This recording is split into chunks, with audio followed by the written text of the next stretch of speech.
అంటే అప్పుడు మాత్రమే గురువులు చెప్పిన ఈ ఆధ్యాత్మిక సత్యము మనకి అర్థమవుతుంది. కానీ లేదంటే ఏందో చెప్పారు, ఏదో విన్నాము, ఏదో మాకు అర్థం కాలేదు, ఏదో వాళ్ళు చెప్పిన విషయాలు అయితే మంచి విషయాలే కానీ నాకు అర్థం కాల. ఎందుకంటే సాధన అనేది కరెక్ట్గా లేదు. సాధన అనేది కరెక్ట్గా ఉన్నప్పుడు మాత్రమే సత్యాన్ని గ్రహించగలుగుతాము. లేదు మన పుస్తకాలు ముందేసుకొని చదివి బోర్ కొట్టేసి ఏందో తలుపుతున్నాం, ఈ పుస్తకాలు అర్థం కాలేదు, ధ్యానం చేస్తే కుదరలేదు, అసలు ఏమీ తెలియదు, ఈ ధ్యానమే వద్దప్ప అని పక్కన పెట్టేసే వాళ్ళు ఉన్నారా లేదా? ఉన్నారు. కాబట్టి ధ్యానంలోకి పోతే నాన్ వెజ్ మానేయాలంట, ధ్యానంలోకి పోతే ఏందో వాళ్ళు క్లాసులు చెప్తా ఉంటారు, బోరు అనుకుంటారు. కానీ అంత ఈజీ కాదు మాయని జయించడం. మాయ అనేది అది భయంకరమైనది. ఎప్పటికప్పుడు మనల్ని కాళ్ళు పట్టుకొని కిందకి లాగేస్తూ ఉంటుంది. మీ అందరికీ తెలుసు బాయిలో కప్పలు కదా, కప్పలన్నీ పైకి ఎక్కుతూ ఉంటాయి. ఒక్క కప్ప కొంచెం పైకి ఎక్కితే కింద ఉండే కప్ప కాలు పట్టి లాగేస్తుంది. కాబట్టి మాయ అనేది కూడా అటువంటిది. మనం ఒక అడుగు ముందుకు వేయాలంటే 4 అడుగులు వెనక్కి లాగేస్తుంది.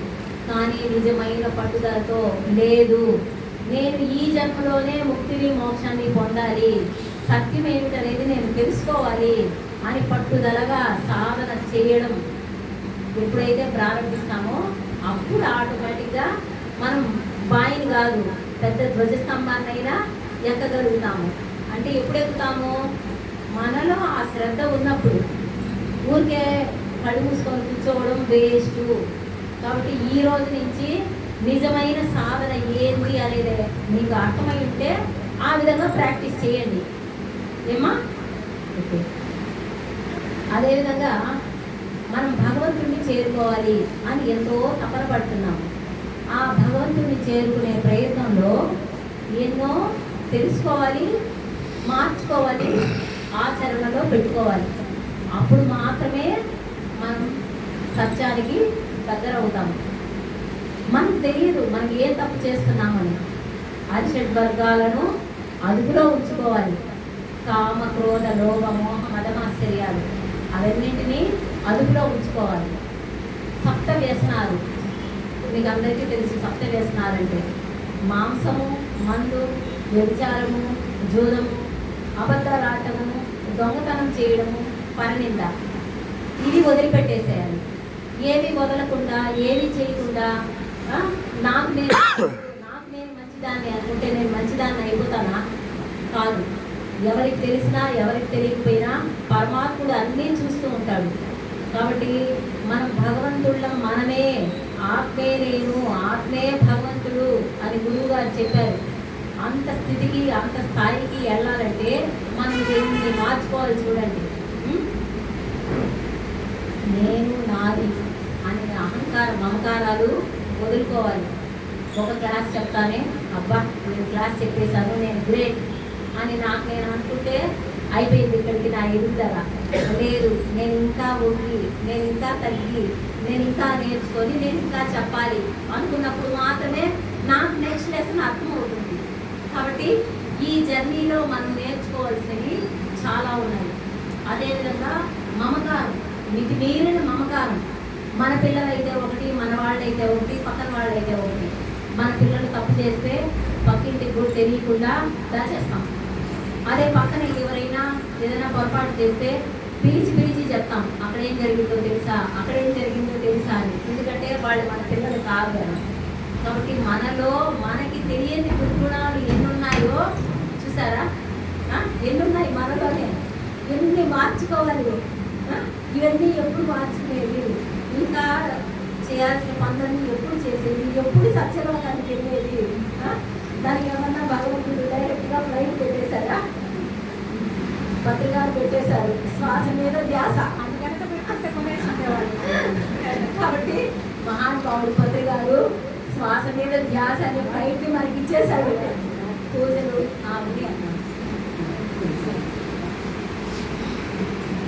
పూజలు, స్తోత్రాలు, జపాలు, తపాలు, యజ్ఞ యాగాలు జన్మలుగా చేసి మనం ఏడ్చి ఆ పరమాత్ముడికి మన మీద దయ కలిగి సద్గురు రూపంలో వచ్చి ఈ విషయాలన్నీ మనకు తెలియజేస్తున్నారు.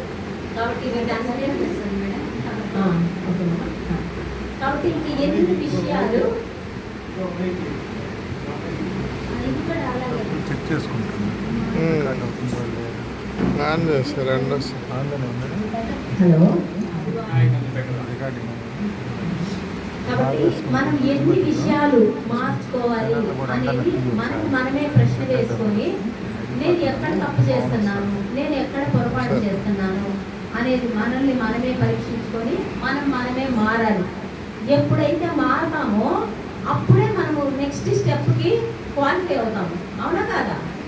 మొదటి అడుగు తీస్తేనే రెండో అడుగు వేస్తాము, రెండో అడుగు తీస్తేనే మూడో అడుగు వేస్తాము. మొదటి అడుగులోనే మనం నిలబడుతూ ఉంటే మొత్తం కొండంతా ఎప్పుడు ఎక్కాలి, ఎప్పుడు నారాయణుని చేరుకోవాలి. కాబట్టి ఫస్ట్ మనము ఎన్నో తెలుసుకుంటూ మార్చుకుంటూ ఆచరణలో పెట్టుకున్నప్పుడు మాత్రమే ఎదగలుగుతామా. అదేవిధంగా భగవంతుడికి ఎన్నో రకాల పూజలని ఇంకా ఎన్నెన్నో చేస్తాం కదా. ప్రతి ఆధ్యాత్మిక ప్రయత్నంలోనూ ఏదో ఒక సత్యం అనేది ఉంటుంది. మనకు అది తెలియదు కాబట్టి ఏదో వెళ్ళాము, చేసేసాము, అయిపోయింది, వచ్చేసాము, ఏదో ఇంకా మనకంతా మంచి జరిగిపోతుంది అనే భ్రమలో కూడా ఎంతో సమయాన్ని గడిపేశాము.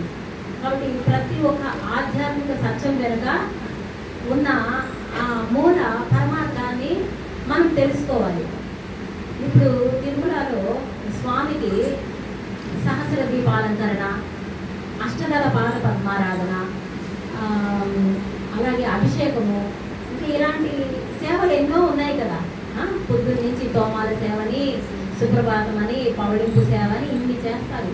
ఎందుకు ఇవన్నీ? వాళ్ళకి ఏం పని లేదనేసి బ్రాహ్మణులకి ఏదో ఒక పని ఉండాలని చేస్తున్నారా?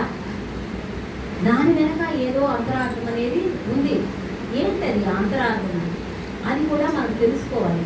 అంటే ఈ సిలబస్ ఎలాంటిదంటే ఒక పిహెచ్డి లాంటిది ఈ ఆధ్యాత్మిక దారి. అందులో ఎన్నో నేర్చుకోవాలి. నేర్చుకుంటూ మార్చుకున్నప్పుడే ప్రగతి అనేది సాధిస్తాము.